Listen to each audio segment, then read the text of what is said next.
I was born a poor black child into a single-parent family. My father left me and my mother when I was only 2 months old. His mother was ill and he returned to his place of birth in Vancouver, Canada. Poverty blighted my childhood, but still, our mother gave us all the love we needed to grow and love others in return. Us, being my sister and I, conceived by another man.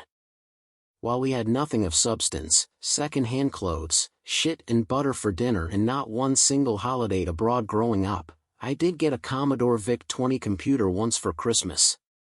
When I excitedly told my friends at school about it, I did lie and say that I got a 15K extension RAM with it, hiding my ignorance that the Commodore VIC-20 had the lowest memory capacity computer on the market. What did you get for Christmas? I got a VIC-20 computer. Oh cool. Did you get the 15K RAM extension to go with it? With the 3K memory space it comes with, it would be a useless piece of shit if you haven't. Haha, yeah, of course I got the 15K extension RAM with it. Ha ha. I watched with envy as my friends were brought the latest trendy trainers, designer shirts, and bikes. I watched with envy as fathers hugged their sons goodnight, and I watched with envy when my school friends went on school events and trips, which my mother simply couldn't afford to send me on. But I never allowed that envy to blight me. Instead, it made me more determined to lead an adulthood of wealth, health, and happiness. I learned the valuable life lesson very early, that if I wanted anything, I would have to get it myself. No one was going to give it to me on a silver platter, let alone a paper plate. So I did wake up at 4:30 a.m., getting washed and dressed in the kitchen with all the cooker rings on to give me warmth, to start work as a morning cleaner at Tesco on Boundary Road at 5 a.m. I did go to school as a good boy and then work an hour and a half afterwards as a school cleaner, sweeping and mopping the classroom floors, which I and my fellow students had spent all day roaming.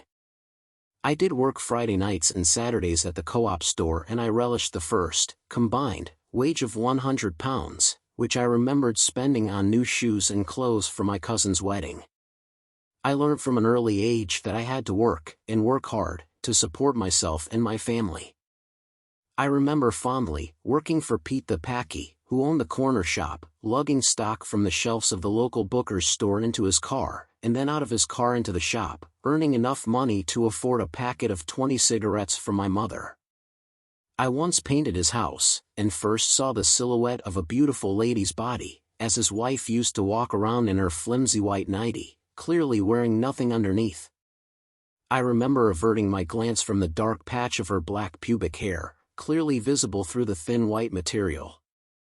Oh, how she smiled at me, lingering longer than necessary, exchanging polite pleasantries, standing in front of me looking divine.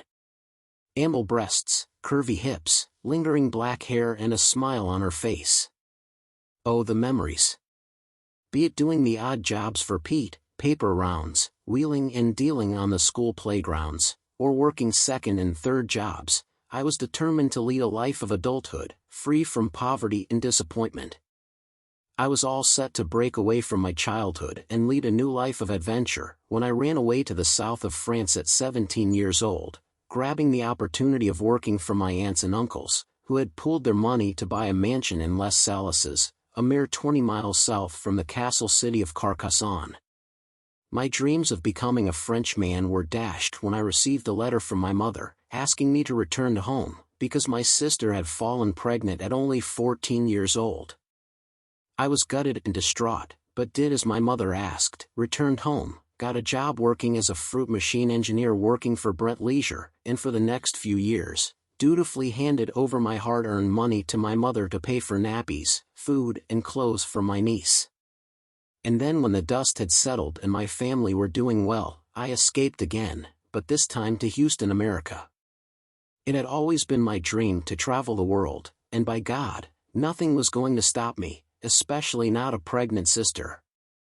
With 6 months lived experience of living in Katy, Houston, Texas, of working as a bowling alley attendant, driving a 1977 Chevy and dating a gorgeous American girl called Ginger, I returned home with yet more dreams and aspirations to fulfill. Next up was 6 months working at Butlin's holiday camp at Bognor Regis as a barman. Having a sexy co-worker bounce up and down on me on the first night, working at Butlin's aged 19 turned out to be the best 6 months of my life. Shagging both staff and customers, the world of casual sex opened up to me and I haven't looked back since. Smashing the Manhattan bar and mastering the cocktail bar, I went from working at Butlin's to flying to Manhattan, working as a camp counselor at Camp Kawago in upstate New York. One of only 3 charity-run summer camps in all of America, I got to meet deprived kids from the Bronx and gave them an experience which both of us would never forget. After camp end, and with an Amtrak pass in hand, I spent the next few months traveling the eastern seaboard of the United States of America. Fulfilling lifelong dreams of going to Disneyland, Florida Keys, Miami, Charlottesville, Washington, Boston, New York, Montreal, Toronto, Buffalo and more, I was living the dream and making the most out of life.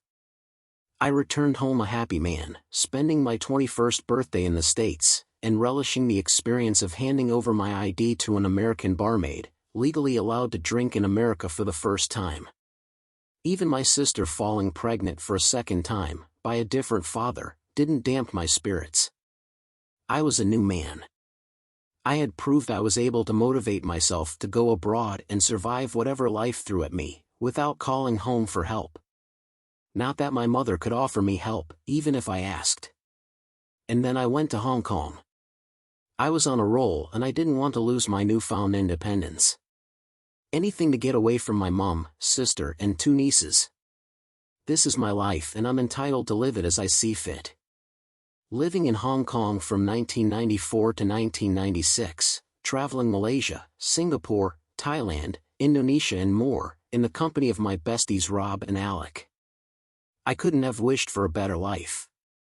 I had grown into the man I'd always wanted to be, and approaching my mid-20s, the world was in the palm of my hands. And then I got another letter from my mother, saying Emma, my sister, had got her committed, asking if I could come home and sort it all out. And as a dutiful son that I am, I did. Then I joined the army as a Royal Military Policeman. I'd always planned on joining the police force and it was the driving force that kept me on the straight and narrow, so to speak. Watching the Brit movie classic Scum was also a driving force keeping me on the straight and narrow. The thought of being sent to Borstal and being raped by fellow inmates put the fear of God in me, and I made double sure not to break any laws. All I needed to become a policeman was 5 olivals and a clean criminal record. Easy peasy. I had a bit of a wobble when I got 1 olival in art, which meant me wising up and knuckling down for an extra year at 6th form college, but I was pleased enough to leave education with 1 olival and 4 GCSEs. But hey, why join the civilian police force, when I could join the military police force and fire guns too? I remember walking past the Army recruitment office on Queens Road, Brighton, and saying to myself, why not, give it a shot. I passed the entry test, needing 73% and above, and Bob's your uncle. Before I knew it, I was running around the perimeter of Pirbright Army Base and getting fitted up to start Phase 1 training. Thanks for listening to Part 1 of my podcast, I Will Prevail. Stay tuned for Part 2, coming soon.